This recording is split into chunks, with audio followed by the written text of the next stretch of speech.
제가 이제 처음 듣는 찬양이었는데 중간쯤 가는데 이렇게 마음이 이렇게 표현하기 어려운 울컥하는 그런 마음이 제게 있었던 걸 기억을 합니다. 그래서 이제 가사를 제가 나중에 다시 검색을 해가지고 이거를 제 컴퓨터에 옮겨다 놓고 이제 가끔씩 들여다보고 그렇게 했는데요. 특별 새벽 부흥의 첫날 첫 시간에 제가 이 찬양 가사를 여러분에게 좀 전해드리고 싶은 마음이 있습니다. 화면으로도 제 부탁을 했는데요. 내용을 한번 들어보십시오. 참 아름다운 곳이라 주님의 세계는 정말로 내가 나 같고 솔직할 수 있는 곳, 조금이라도 내 의라 말할 수 없는 이곳은 바로 주님의 세계라. 세상은 항상 말하네 그 길이 아니라고. 곱디고 온 길이 있는데 왜 힘들게 사냐고. 단순한 선택조차 내겐 버겁기만 한 곳, 그래도 나는 주님만 따르리. 참 아름다워라 주님의 세계는 저 솔로몬의 옷보다 더 고운 백합, 주 찬송하는 듯 저 맑은 새소리, 내 아버지의 지으신 그 솜씨 깊도다, 더 깊도다, 더 깊도다. 나는 계속 걸어갑니다. 수없이 넘어져도, 사람들의 방향과는 조금 다르다 해도 내가 가는 길이 주가 가르쳐 준 길이니 이곳은 바로 주님의 세계라. 제가 찬양을 듣는데 이렇게 표현하기가 어려운 여러 가지 감정이 교차되는 걸 느꼈는데요. 왜냐하니까 이 찬양에 나오는 이 가사, 세상은 항상 말하네 그 길이 아니라고. 곱디고 온 길이 있는데 왜 힘들게 사냐고. 여러분이 바벨론 같은 이 세상을 그리스도인으로 살아간다 할 때, 바벨론에서 그리스도인으로 살아가기에 제일 첫 번째 나오는 세상의 반응이 이 바보 같은 놈들아 왜 그렇게 사느냐고. 조금만 타협하면은, 눈 한 번 찔끔 감으면은 편한 길 갈 수 있는데 왜 그렇게 둘러 어리석은 길을 가느냐고. 바벨론에서 제대로 그리스도인으로 사는 사람이라면 이런 비아냥은 그건 당연히 들어야 되는 그런 이야기 아닙니까?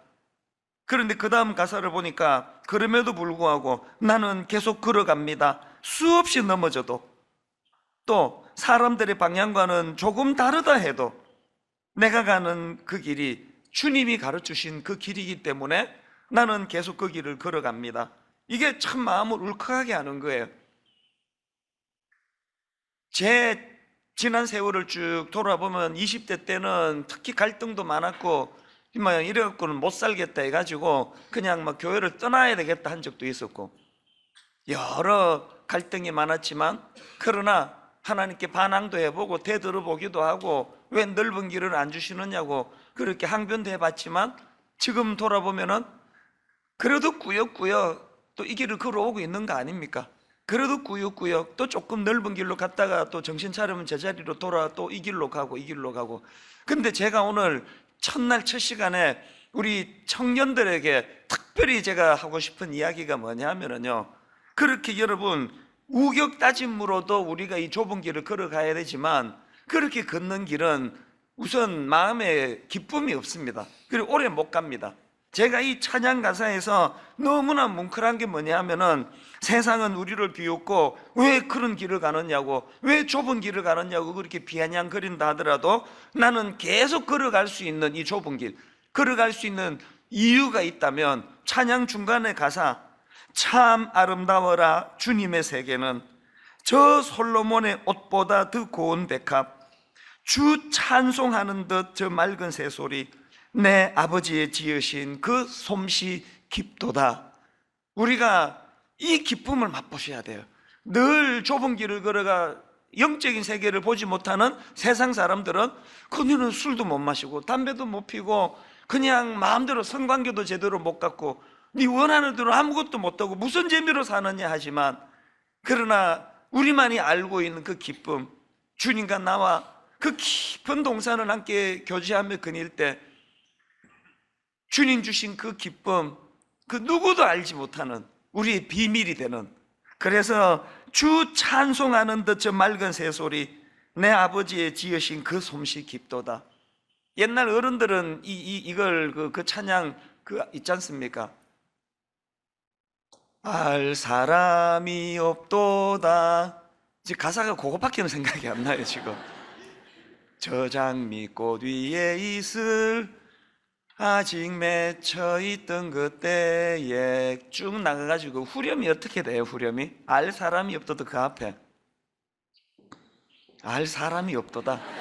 예, 그 알 사람이 없어서 그 집에 가서 한번 찾아보세요. 주님 나와 동행을 하면서 나를 친구 삼으셨고, 또 그런가 하면은 또 그 다음 가사가 뭐예요?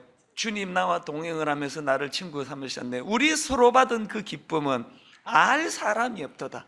우리 서로 받은 그 기쁨은 알 사람이 없도다. 이 기쁨을 우리가 누려야 세상 사람들이 비웃는 그 좁은 길을 갈 수 있는 거거든요. 오늘 말씀도요, 이런 맥락으로 풀어가고 싶은데요, 제가 어제 살펴본 것처럼 이제 다니엘이 바벨론의 그 세뇌 교육에 거기에 순응하지 않고 도전장을 던지지 않습니까? 그래서 8절에서 이제 다니엘은 뜻을 정하여 왕의 음식과 그가 마시는 포도주로 자기를 더럽히지 아니하리라 이렇게 선포를 하니까 황관장이 깜짝 놀란 거 아닙니까? 10절에서 너희 때문에 내 머리가 왕 앞에서 위태롭게 될 것 같은데 어떻게 그런 위험한 시도를 하느냐고. 그런데 다니엘의 지혜가 놀라운 거예요. 무슨 제안을 하느냐? 12절과 13절.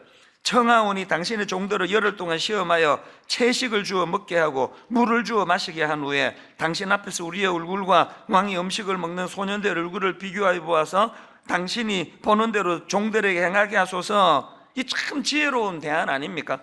그래서 이제 14절에 그가 그들의 말을 따라 열흘 동안 시험하더니 15절에 열흘 후에 그들의 얼굴이 더욱 아름답고 살이 더욱 윤택하여 왕의 음식을 먹는 다른 소년들보다 더 좋아 보인지라. 여기서 그 채식을 먹었다는 건 이 채식의 효능을 다니엘이 알았다는 뜻이 아니에요. 다니엘이 그 열흘 동안 채식만 주구장창 먹은 게 아니에요. 채식을 먹으면서 하나님께 은혜를 구하는 거 아닙니까? 하나님께 비록 아버지 제가 저 기름진 또 영양가 있는 음식을 먹지 못하고 채소로 연명을 하더라도 여기에 하나님 특별한 은혜가 부어져서 그들에게 뒤지지 않는 결과를 하나님 주시기 원합니다. 그렇게 매달려 기도하는 지혜를 다니엘이 보여줬는데요, 오늘 이제 본문이 대략 이제 이런 내용이라서 결과적으로 열흘 후에 얼굴이 더 윤택하고 살이 더욱 윤택하고 또 피부가 또 아름답고 더 좋아지는 결과가 일어났는데, 우리가 늘 신앙생활 할 때 조심해야 되는 건 이런 피상적인 결과만 똑 따오면 안 된다는 거예요. 결과로 채식을 했더니 얼굴이 더 좋아졌다, 이런 결과만 똑 따오시면 안 되고요, 그 과정과 그 이후에 이렇게 하나님 앞에 도전하는 사람들에게 주시는 놀라운 은혜의 축복이 어떤 건가, 이걸 볼 수 있어야 된다는 겁니다.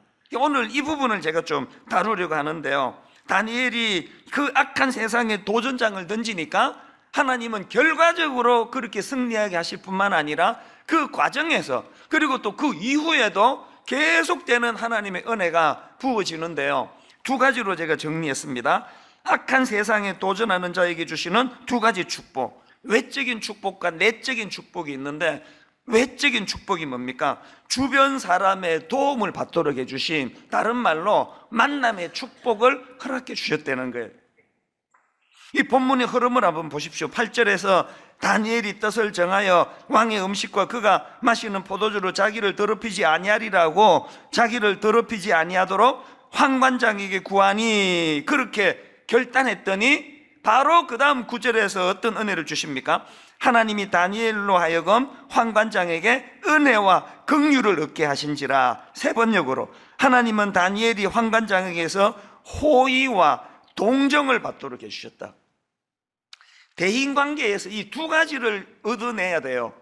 저는 아버지로서 우리 딸들에게, 우리 아들에게 정말 저는 우리 아이들이 저를 호의와 동정으로 봐줬으면 좋겠어요.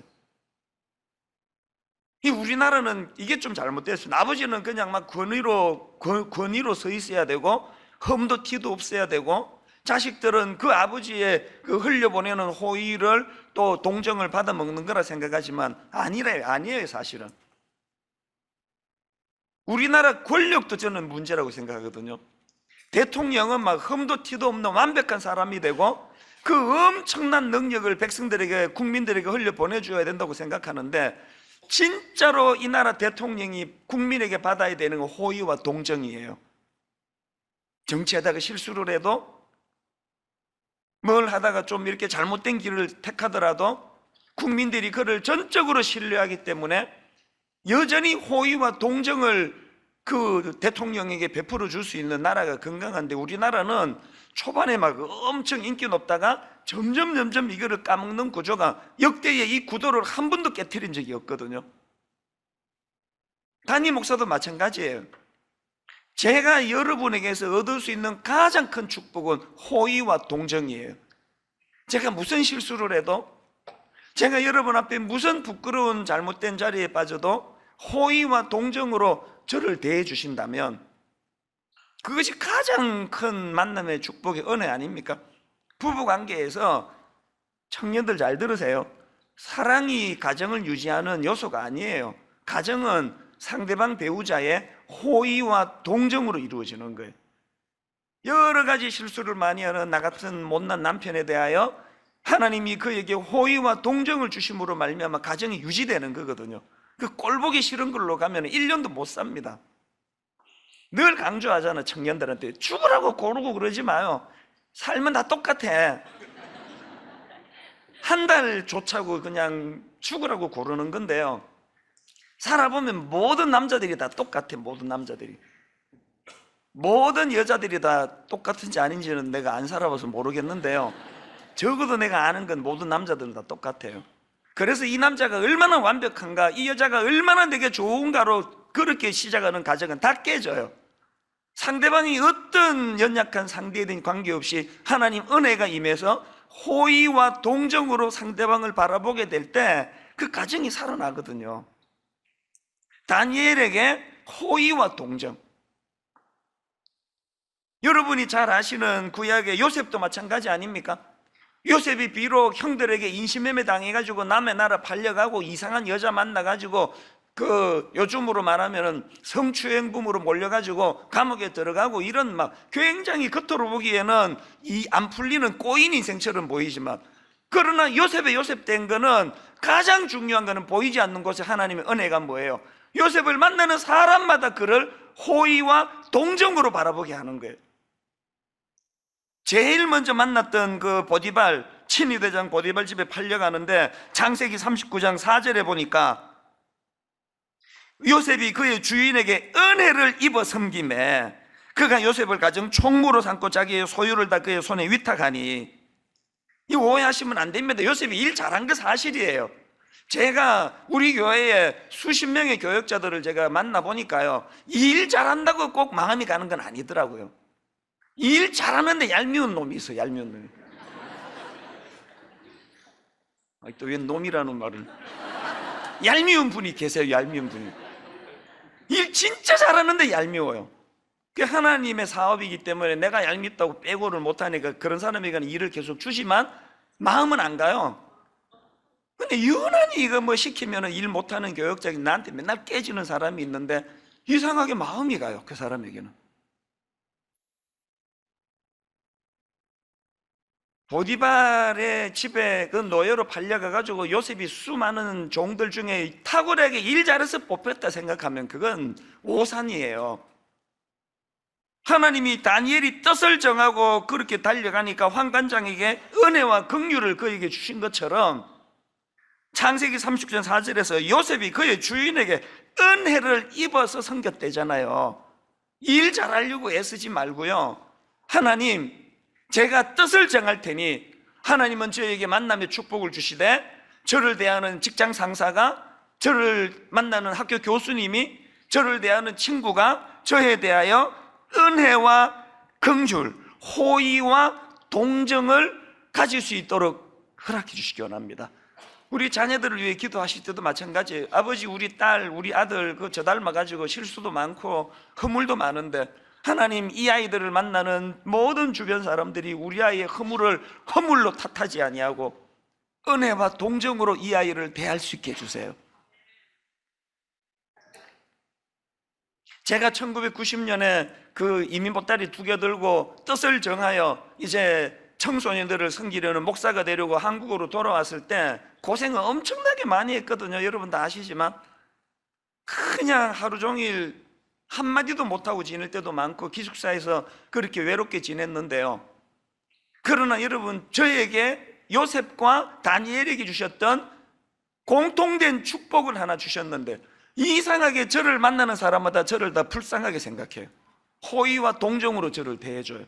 누구든지 이찬수 목사는 도와주고 싶어하는 마음이 생긴다는 거예요. 이게 가장 큰 축복이에요. 제가 그러니까 저는 막 계속 어리버리하기만 하면 돼요.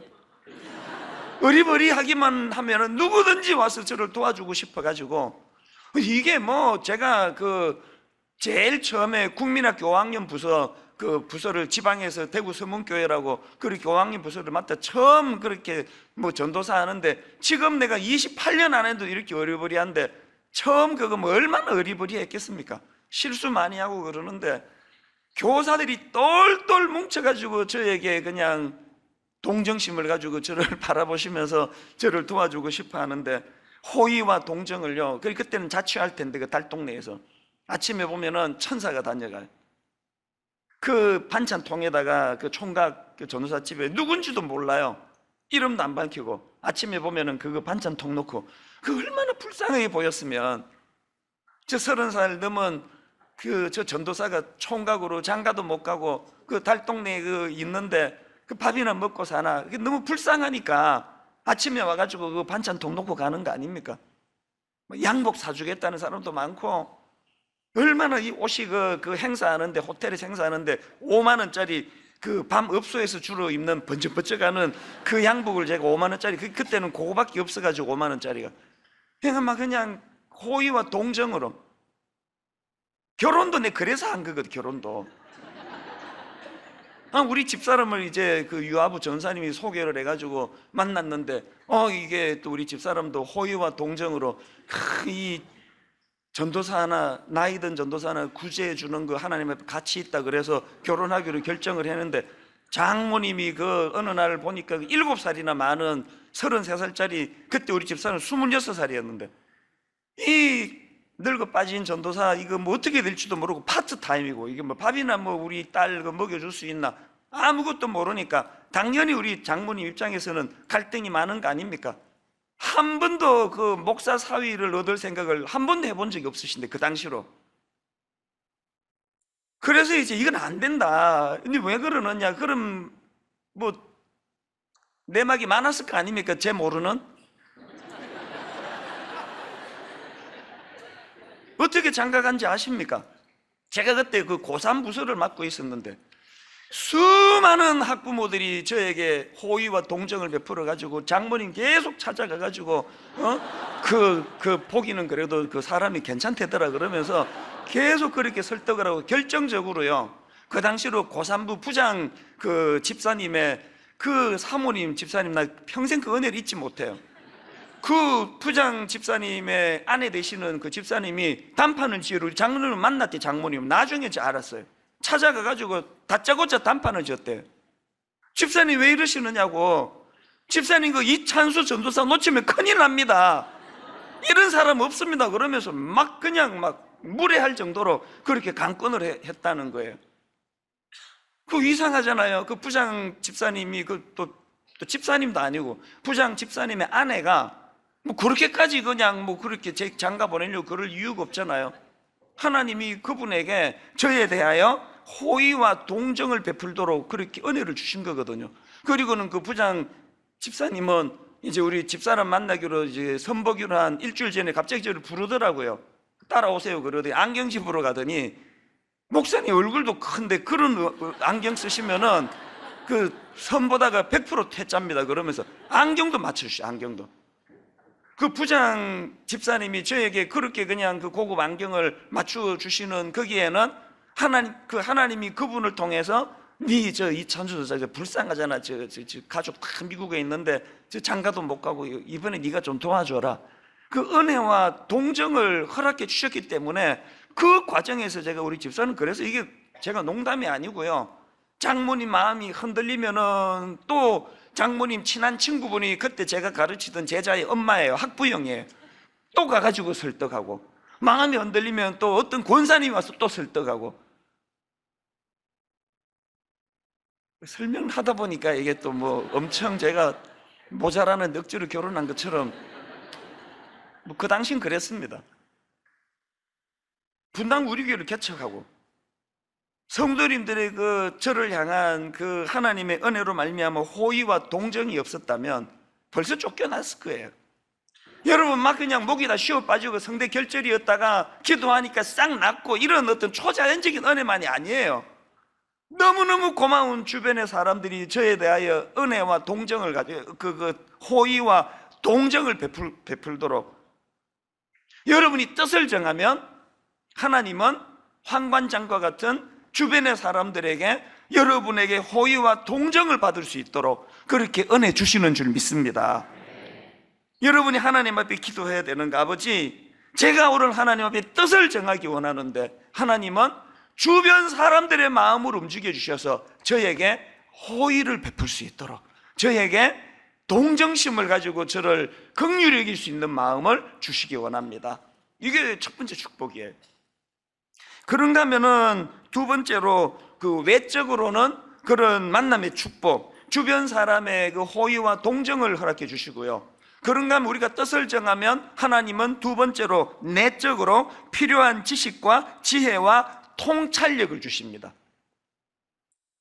17절, 하나님이 이 네 소년에게 학문을 주시고 모든 서적을 깨닫게 하시고 지혜를 주셨으니 다니엘은 또 모든 환상과 꿈을 깨달아 알더라. 다니엘이 뜻을 정하니까 열흘 동안 채소만 먹고도 그 학문과 그 모든 부분에 뒤지지 않도록 하시기 위하여 학문을 주시고 서적을 깨닫게 하시고 지혜를 주셨다 그랬는데요, 여기 나오는 그 학문을 주시고 모든 서적을 깨닫게 하시고 지혜를 주심, 여기 나오는 학문은 원어로 보면은 지식이라는 뜻이에요. 김혜근 교수님이 쓴 하나님 나라 신학으로 읽는 다니엘서라는 책이 있는데요, 내용을 한번 들어보세요. 지식은 여호와를 경외하는 자에게 주시는 하나님의 일반 은총이다.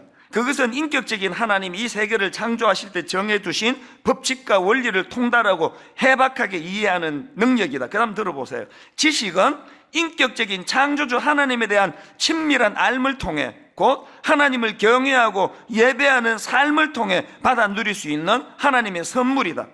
하나님은 경건하고 의로운 내 소년에게 하나님이 지으시고 운행하시는 이 역사와 세계에 대한 깊은 통찰력을 주셨던 것이다. 지식이 뭐라고요? 인격적인 창조주 하나님에 대한 친밀한 알을 통해 하나님을 경외하는 삶을 통해 얻는 통찰력이에요. 책을 읽어도요, 이 책이 말하고자 목차부터 읽게 되는 거 아시죠? 머릿말부터 읽게 되는 거 아시죠? 이 책의 전체적인 흐름을 통찰력을 가지고 읽어야지 책이 읽혀지지, 이게 지금 뭐 흐름도 모르고 뭐 어떻게 가는지도 모르고 그렇게 읽으면은 한 30페이지 읽다가 다 그만둬요. 왜 여러분의 지식이 자꾸 단절이 되는지 아십니까? 지식이란 거는 인격적인 창조주 하나님에 의해서 하나님을 경외하고 예배하는 삶을 통해서 하나님이 지으시고 운행하시는 이 역사와 세계에 대한 통찰력을 가지고 얻어지는 게 이게 지식인데, 하나님을 제해버리니까 파편만 모으고 있는 거 아닙니까? 저는 여러분이 세상에 대하여 뜻을 정하고 도전할 때 하나님이 주시는 통찰력, 하나님이 주시는 지식, 하나님이 주시는 학문이 통달되기를 바랍니다. 그런데 두 번째 주시는 게 중요합니다. 학문을 주시고 그 다음에 모든 서적을 깨닫게 하시고, 이 책에 대한 통찰력 아닙니까? 다니엘이 바벨론의 포로로 끌려가가지고 불이익도 많이 당했지만 그가 본 가장 큰 혜택은 뭐예요? 바벨론에 있는 어마어마한 그 고급 학문, 서적들, 책들을 접하게 된 거 아닙니까? 여러분, 믿는 우리가 지식을 얻기 위해서는요, 막 하나님께 기도해가지고 그렇게 그 꿰뚫어지는 지식도 있지만, 내가 책 읽고 공부해서 얻어져야 되는 거 아닙니까? 통찰력이라는 거는 책을 통해서 얻어지는 거 아닙니까? 다니엘에게 하나님 주신 축복을 여기에 왜 모든 서적을 깨닫게 하시고 이런 표현을 썼겠냐고요. 우리가 지식 얻기 위한다면, 세상과 하나님을 알아가는 지식을 얻기 위해서는 통찰력이 필요한데, 그 통찰력은 책을 통해서 이루어지거든. 여러분, 책 읽으셔야 돼요. 진짜 책 읽으셔야 돼요. 여러분 손에 들려있는 스마트폰은 여러분의 지식을 잡아먹는 악마예요, 악마. 책 읽으셔야 돼, 책. 성경, 디모데후서 3장 15절 보세요. 또 어려서부터 성경을 알았나니 성경은 능히 너로 하여금 그리스도 예수 안에 있는 믿음으로 말미암아 구원에 이르는 지혜가 있게 하느니라. 그러면서 구체적으로 16절, 모든 성경은 하나님의 감동으로 된 것으로 교훈과 책망과 바르게 함과 의로 교육하기에 유익하니. 이번 특세가 시작된 오늘서부터 여러분 손에 큐티 책이 손에 들려지기 바랍니다. 성경을 읽어야 돼요, 성경을. 그런가 하면은 경건 서적을 읽어야 돼요. 온 그 쓰레기 같은 이런 그 음란하기 짝이 없는 영화 책들이 난무하는데 경건한 책을 읽어야 돼요. 전공서적. 여러분이 다니엘처럼 세상을 분별할 통찰력을 얻으려면 그 하나님이 책을 통해서 통찰력을 주신다는 걸. 그 다음 나오는 지혜도 마찬가지. 이 지혜란 거는 분별력 있는 이성적인 삶의 모습을 묘사하는 단어인데요, 여기서 17절에서 중요한 게 뭐냐, 17절을 다시 한번 보시겠습니까? 우리 화면으로 이 내용을 한번 읽어보기 원합니다. 우리 한 목소리로 같이 읽습니다. 시작. 하나님이 이 내 소년에게 학문을 주시고 모든 서적을 깨닫게 하시고 지혜를 주셨으니.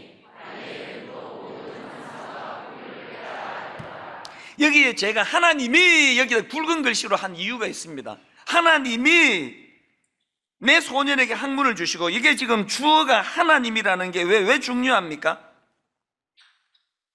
그 당시 최고 앞선다고 하는 바벨론 선진, 바벨론에 가서 많은 책 읽고 공부해서 이렇게 된 게 아니라는 거예요. 주체가 하나님이세요. 근데 여러분, 여기서 제가 발견하는 중요한 포인트, 이거 하나 다루고 오늘 말씀을 좀 이제 정리해야 될 것 같은데요, 제가 여기서 발견하는 중요한 포인트가 하나 있습니다. 지금 어떤 상황입니까? 지금 하나님이 그 내 소년에게 이런 놀라운 역사를 주시는 이 때가 어떤 상황이에요? 1절 다 하시잖아요. 1절. 유다왕 여호야김이 다스린 지 3년이 되는 해에 바벨론 왕 느부갓네살이 예루살렘에 이르러 성을 에워쌌더니, 어떤 상황이에요? 하나님이 침묵하시던 시대예요. 선민 이스라엘 백성들이 망하던 상황이에요.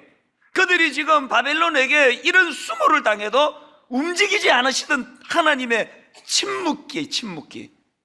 하나님 일하지 않으시던 때인데요, 그래서 나라는 망했지만 그럼에도 불구하고 여전히 어때요?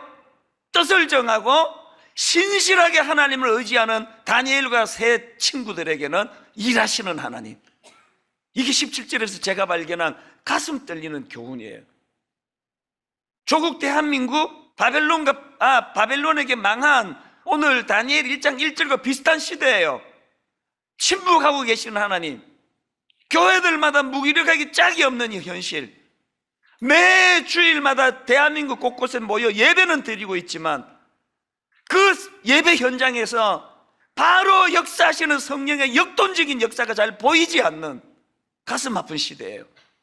아무리 기도를 해도 아무리 매달려도 응답하지 않으시는 것 같은 가슴 아픈 시대를 살고 있습니다. 그런데 놀랍게도 뜻을 정한 다니엘에게는 내가 이 시대에 내가 순응하며 살지 않겠다, 나는 이 시대를 거슬러 올라가기를 원한다, 그렇게 도전하는 다니엘과 그 친구들에게는 여전히 일하시는 하나님. 저는 초자연적인 역사, 우리 시대 잘 안 일어나는 거 별로 불편하지 않습니다. 그러나 여전히 저에게는 하나님이 하나님 되심이 경험되어지도록 작은 이 초자연적인 역사를 저는 경험하기를 원해요. 누구에게 일한다고요? 이 바벨론에 몸을 닫고 살지만 내가 바벨론에 쩔어 살지 않겠다. 바벨론이 이끄는 대로 내 끌려가지 않겠다. 바벨론의 유혹에 내 그대로 내가 그렇게 비굴하게 거세당한 돼지처럼 살지 않겠다. 그렇게 뜻을 정한 그 사람에게는 오늘도 하나님이 일하신다는 거예요. 결론을 맺기 원합니다. 한 가지만 말씀드릴게요. 여러분, 오늘 이 장에 나오는 그 다니엘과 세 친구가 부럽습니까? 부러우면 지는 거예요. 부러우세요?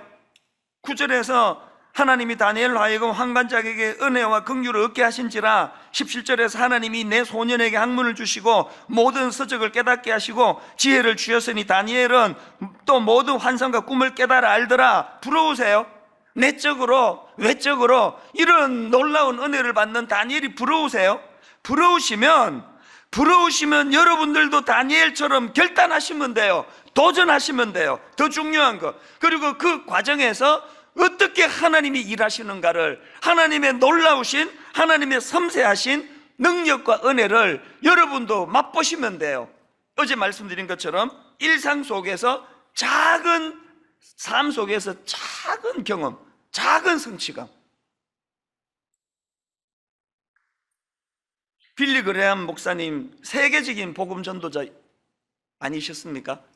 빌리 그레함 목사님이 어느 날 기도하고 나오시는데 기자가 시비 걸듯이 물었습니다. 하나님이 계신지 어떻게 알 수 있습니까? 당신은 그것을 어떻게 증명할 수 있습니까? 우리도 맨날 이런 비아냥거리는 질문을 우리도 받지 않습니까? 빌리 그레함 목사님이 그 기자가 하나님이 계신지 어떻게 알 수 있습니까? 당신이 그것을 어떻게 증명할 수 있습니까? 그랬더니 정색을 하고 이렇게 대답하셨대요. 증명하다니요. 저는 지금 막 그분을 만나고 오는데요. 증명하다니요. 저는 지금 막 그분을 만나고 오는데요. 이렇게 대답할 수 있습니까, 여러분? 다니엘이 부러우면, 다니엘이 만났던 그 하나님, 다니엘이 부러우면 그 침묵하시던 그 시대 속에서도 다니엘을 향하여, 그 친구들을 향하여 여전히 말씀하시며 가이드가 되어주시는 그 하나님을 여러분도 경험하게 되시기를 바랍니다. 이번 한 주 내내 찬양을 통하여, 말씀을 통하여, 기도를 통하여 그 신실하신 하나님을 맛보고 경험하는 복된 한 주간 되시기를 주님 이름으로 축복합니다.